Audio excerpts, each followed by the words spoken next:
আপনাদের নয় এটা, না আপনি বসবেন, আপনাদের নয় বিষয়টা, বুঝেছি। এটা পার্টির বিষয়। না আমি বলছি আপনি তো আজকে বসবেন, মানে না না, আপনাকে বলবো না কার সঙ্গে বসবো। আমি পার্টির কর্মীদের সঙ্গে, নবগঠিত কমিটির সঙ্গে কথা বলতে পারি। কিন্তু দিকে দিকে এই যে সমস্ত শাসক দলের বিএলএরা কাজ করছেন, তারা কোথাও কোথাও ভয় দেখাচ্ছেন বা বিভিন্ন রকমের হুমকির প্রসঙ্গ চলে আসছে। সরকারি অফিসাররা ঠিকঠাক করে কাজ করতে এখনো শুরু হয়নি বিএলএদের কাজ। এসআইআর যখন ঘোষণা হবে, আজকে বড় মিটিং আছে দিল্লিতে, সবাই জানেন, সিওদের নিয়ে। তখন এসআইআর এর গাইডলাইন বেরোবে, বিএলএ 2দের কাজ শুরু হবে, সেখানে হবে। এখানে তো সবাই আক্রান্ত হয়।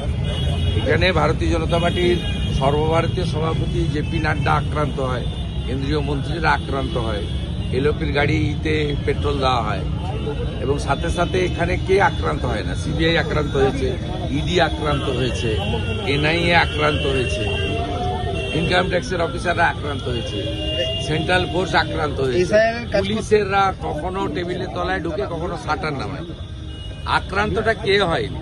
এই আক্রান্তের চেষ্টা করলে আপনারা কি করবো পরের কথা, ইলেকশন কমিশন, इलेक्शन कमीशन को। दादा नेपाल का जो सिचुएशन है वो पश्चिम बंगाल और भारत को ऐसा सिचुएशन हो सकता है? देखिए, इसके लिए हमारी एक्सटर्नल अफेयर्स मिनिस्ट्री है, हमारी एक्सटर्नल अफेयर्स मिनिस्टर है, प्राइम मिनिस्टर है, वो देख रहा है।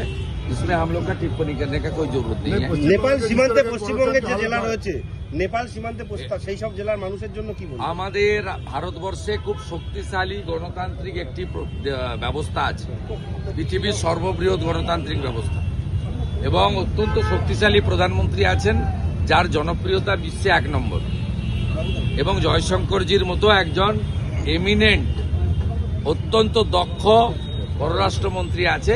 বিষয়টা তাদের উপর ছেড়ে দেন, সব বিষয় বলতে নেই, সব বিষয় বলতে নেই, ভরসা রাখুন দেশের প্রধানমন্ত্রীর উপর। এগুলো उनार ऊपर छेड़े देवा भालो, सब विषय কথা বলুন। नेपाल में जिस तरीके से जो करप्शन है उससे तो पश्चिम बंगाल में कर रहा है, तो इससे ज्यादा करप्शन है। देखिए, हम लोग बाहरी देश के बारे में इस तरीके से टिप्पणी नहीं करते।